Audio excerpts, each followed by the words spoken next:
पतचरा श्रावस्ती के नगर सेठ की पुत्री थी। किशोरावस्था होने पर वह अपने घरेलू नौकर के प्रेम में पड़ गई। जब उसके माता पिता उसके विवाह के लिए उचित वर खोज रहे थे, तब वह नौकर के साथ भाग गई। दोनों पति पत्नी एक छोटे से नगर में जा बसे। कुछ समय बाद पतचरा गर्भवती हो गई। खुद को अकेले पाकर उसका दिल घबराने लगा और उसने पति से कहा, हम यहाँ अकेले रह रहे हैं, मैं गर्भवती हूँ और मुझे किसी की सहायता की आवश्यकता है। यदि आप आज्ञा दें तो मैं अपने माता पिता के घर चली जाऊँ। पति पतचरा को उसके मायके नहीं भेजना चाहता था, इसलिए उसने कोई बहाना बनाकर उसका जाना स्थगित कर दिया। लेकिन पतचरा के मन में माता पिता के घर जाने की बड़ी इच्छा हो रही थी। एक दिन जब उसका पति काम पर गया हुआ था, तब उसने पड़ोसी से कहा, आप मेरे पति को बता देना कि मैं कुछ समय के लिए अपने माता पिता के घर जा रही हूँ। जब पति को इसका पता चला तो उसे बहुत बुरा लगा। उसे अपने ऊपर ग्लानि भी हुई कि उसके कारण ही इस सज्जन लड़की की इतनी दुर्गति हो रही है। वह उसे ढूंढने के लिए उसी रास्ते पर चल दिया। रास्ते में पतचरा उसे मिल गई। पति ने उसे समझा बुझाकर घर वापस ले आया। समय पर पतचरा को प्रसव हुआ। सभी सुखपूर्वक रहने लगे। पतचरा जब दूसरी बार गर्भवती हुई, तब पति खुद उसे उसके माता पिता के घर ले जाने के लिए तैयार हो गया। रास्ते में जोरों की आंधी वर्षा होने लगी। पतचरा ने पति से कहा कि वह किसी सुरक्षित स्थान की खोज करें।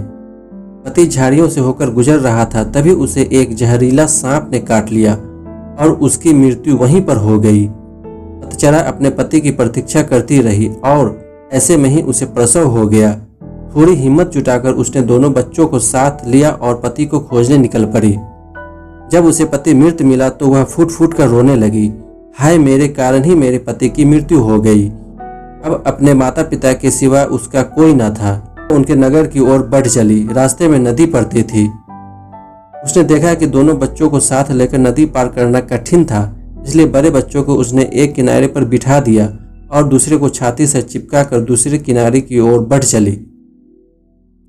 वहां पहुंचकर उसने छोटे बच्चे को कपड़े में लपेट के झाड़ियों में रख दिया और बड़े बच्चों को लेने के लिए वापस नदी में उतर गई। नदी पार करते समय उसकी आंखें छोटे बच्चे पर ही लगी हुई थी। उसने देखा कि एक बड़ा गिद्ध बच्चे पर झपट कर उसे ले जाने की कोशिश कर रहा है। वह चीखी चिल्लाई लेकिन कुछ नहीं हुआ। दूसरे किनारे पर बैठे बच्चे ने जब अपनी माँ की चीख पुकार सुनी तो उसे लगा कि माँ उसे बुला रही है। वह झटपट पानी में उतर गया और तेज बहाव में बह गया। छोटे बच्चे को गिद्ध ले उड़ा और बड़ा नदी में बह गया। उसका छोटा सा परिवार पूरा नष्ट हो गया। वह विलाप करती हुई अपने पिता के घर की ओर चल दी।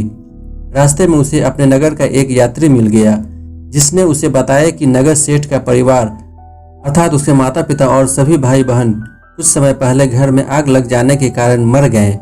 यह सुनते ही पतचरा पर दुखों का पहाड़ टूट पड़ा। उसे तन मन की कोई सुध न रही। वह पागल होकर निवस्त्र घूमने, उसके मुख से यही शब्द निकलते, पति मर गया, बड़ा बेटा डूब गया, छोटे को गिद्ध खा गया। माता पिता और भाई बहनों को चिता भी नसीब नहीं हुई।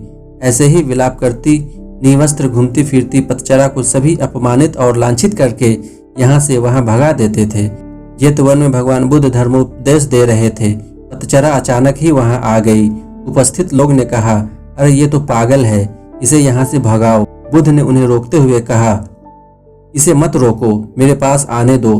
पतचरा जब बुद्ध के कुछ नजदीक आई तो बुद्ध ने उससे कहा, बेटी अपनी चेतना को संभाल। भगवान को अपने सामने पाकर पतचरा को कुछ होश आया और अपने नग्नता का समझ हो आया। किसी ने उसे चादर से ढक दिया। वह फूट फूट कर रोने लगी। भगवान, मेरे पति को सांप ने डस लिया और छोटे छोटे बच्चे मेरे आंखों के सामने मारे गए। मेरे माता पिता भाई बहन सभी जलकर मर गए। मेरा अब कोई नहीं है, मेरी रक्षा करो। बुद्ध ने उससे कहा, दुखी मत हो, अब तुम मेरे पास आ गई हो। जिन परिजनों की मृत्यु के लिए तुम आंसू बहा रही हो, ऐसे ही बेशुमार आंसू तुम जन्म जन्मांतरों से बहाती आ रही हो। उनसे भरने के लिए तो महासमुंदर भी छोटे पड़ जाएंगे। तेरी रक्षा कोई नहीं कर सकता। जब मृत्यु आती है तो कोई परिजन आदि काम नहीं आते। यह सुनकर पतचरा का कष्ट कुछ कम हुआ। उसने बुद्ध से साधना की अनुमति मांगी। बुद्ध ने उसे अपने संस्था में शरण दे दी। धर्म के अंतिम स्रोत के इतने नजदीक रहकर पतचरा का दुख जाता रहा। वह लगातार ध्यान व ज्ञान की साधना में कुशल हो गई।